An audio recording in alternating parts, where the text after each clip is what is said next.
out at sea. But on July 14th, everything changed.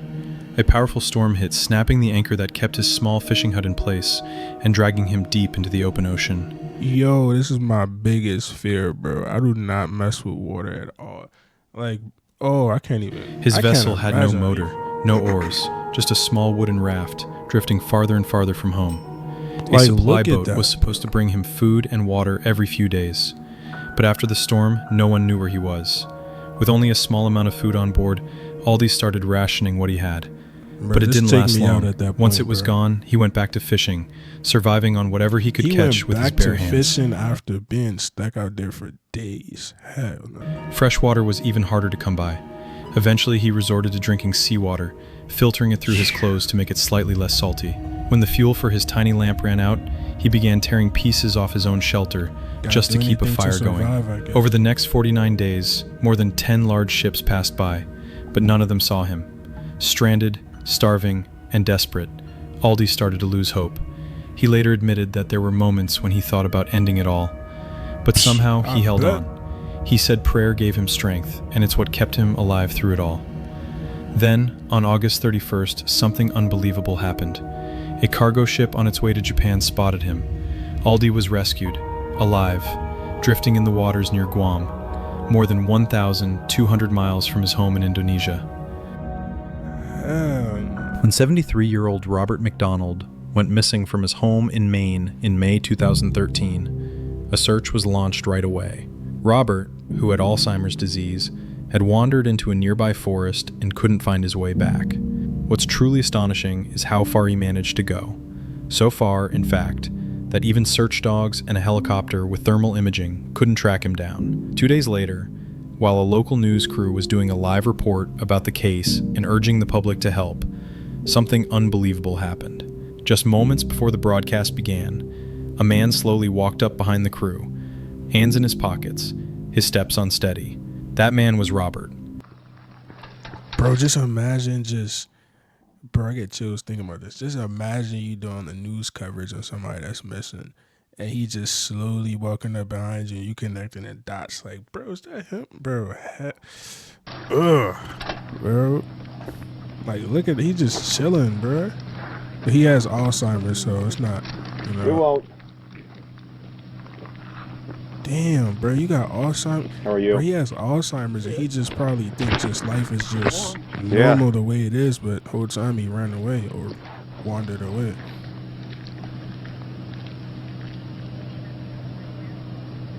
So he like, hold up.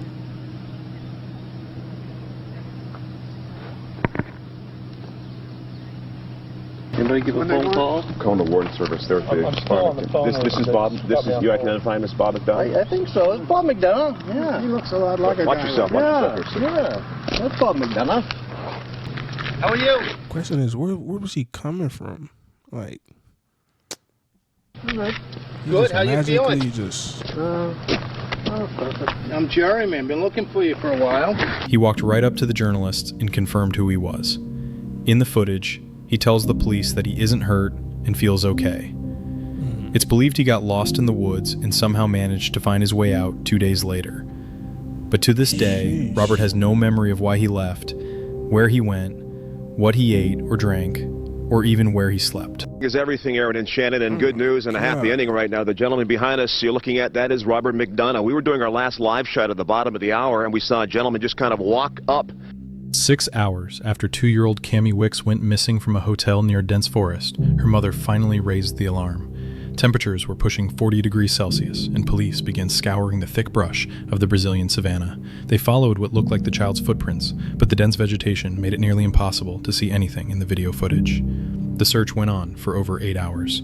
As daylight started to fade, hope was running out. But the rescue team pressed on, marching in formation, calling out her name. Along the way, they had to push through thousands of snakes and spiders crawling through the undergrowth.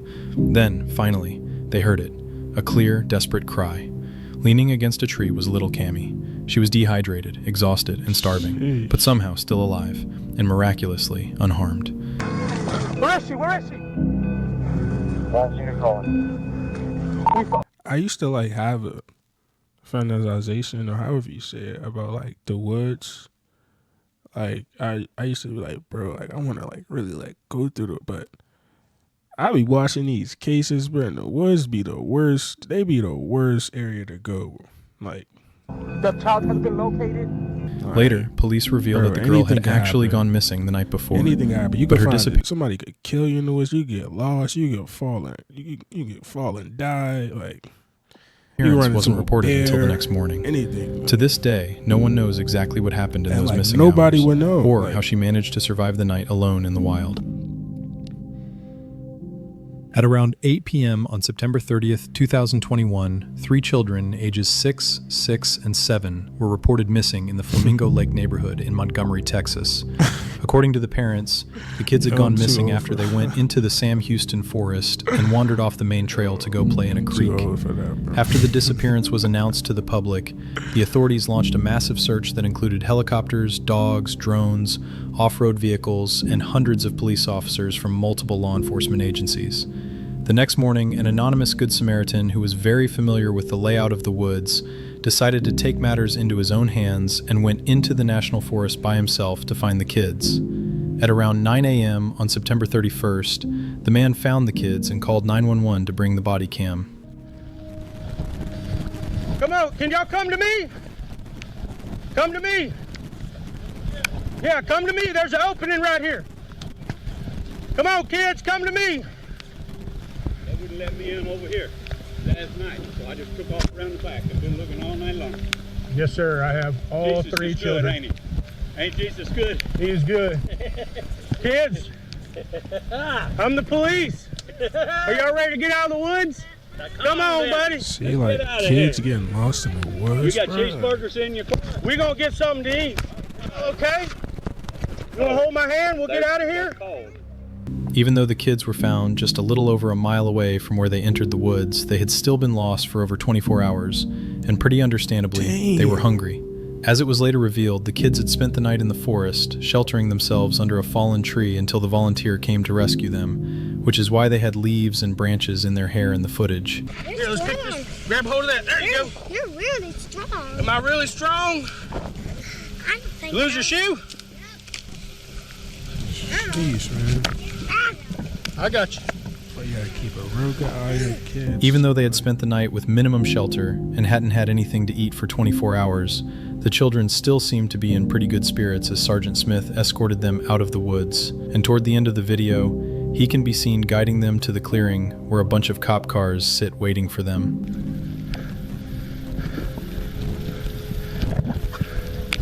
Thank you, fellas. Y'all got it? Come on, kids. Let's come out to the road.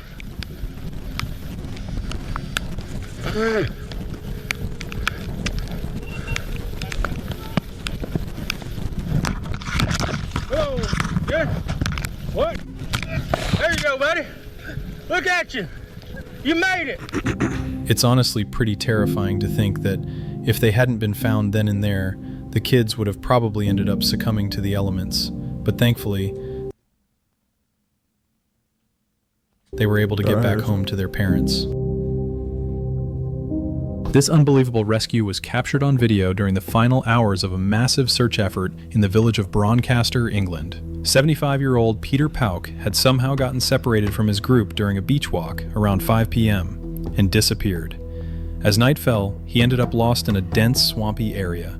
At first, rescuers thought he might be hiding or avoiding them, but in reality, Peter was stuck, trapped in sharp, thorny reeds that tore at his clothes and skin. The ground beneath him had started to sink, and he couldn't move. Oh, hell. He spent the entire night like that, alone, freezing, and unable to escape.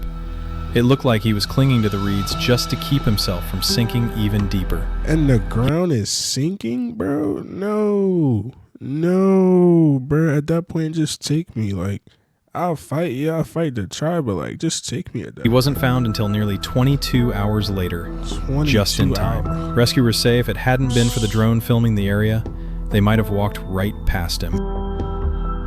Steve Ronan, the creator of this video, was looking for a thrill, so he set out to explore a deep underground cave with his research team. After descending far below the surface and moving deeper into the tunnels, they stumbled onto something horrifying. A little girl, alone, scared and crying, was sitting in the darkness deep underground. The team caught... Bro, how do you let your kid get in a cave?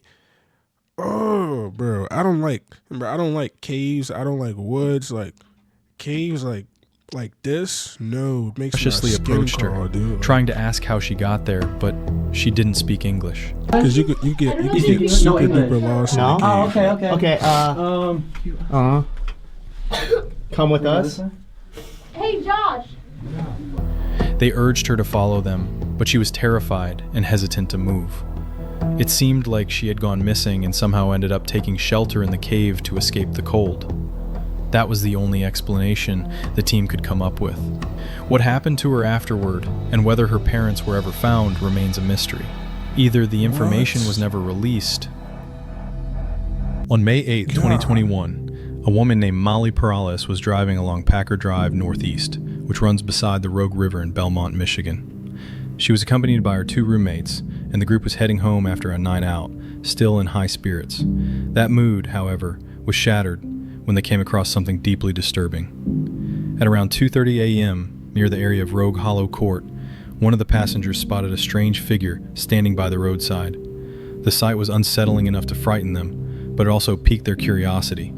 After a brief discussion, they decided to circle back, and that's when they saw it, up close. I'm sorry, bro.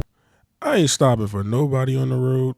It could be a child, bro. It's crazy nowadays, bro. Like somebody could use that as something to, kidnap you, and now you kidnap and going missing too. Like, I'm sorry. What's too much going on anymore. Stop. What the hell? No. Hell no. What the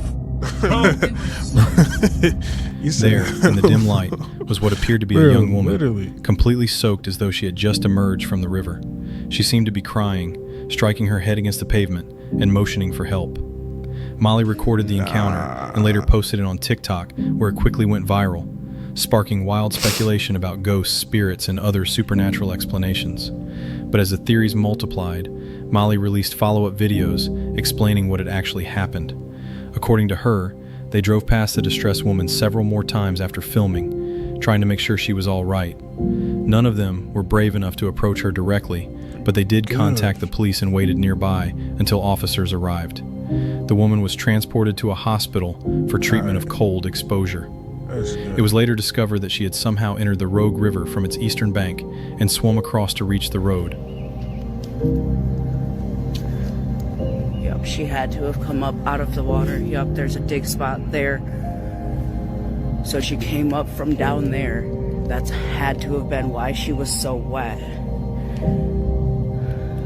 This was the spot that she had left. I don't know why or what was going on. After regaining some clarity, she told them she was from Kalamazoo, a city over 60 miles away. She had no memory of how she had ended up in Belmont or how she fell into the river so far from home. Evidence suggested she may have been experiencing a severe mental health crisis, specifically a rare condition called a fugue state. A fugue state causes sudden memory loss and can lead a person to behave as if they are someone else, wandering long distances or engaging in uncharacteristic activities without realizing it. Often triggered by extreme stress or trauma, the condition leaves the individual with no recollection afterward. In this case, the symptoms matched almost perfectly, especially since authorities later found her car parked behind an unfamiliar house east of the river. She had likely driven there herself, but retained no memory of doing so, consistent with the disorder's known effects. Seeking more answers, Molly posted her video in a local Facebook group. Most replies were unhelpful, with neighbors attributing any screaming or... Oh my God, I heard it, but we didn't know what it was. We thought it was a coyote. It was so great. You called the police. I spoke with them when they came to check. She continued to...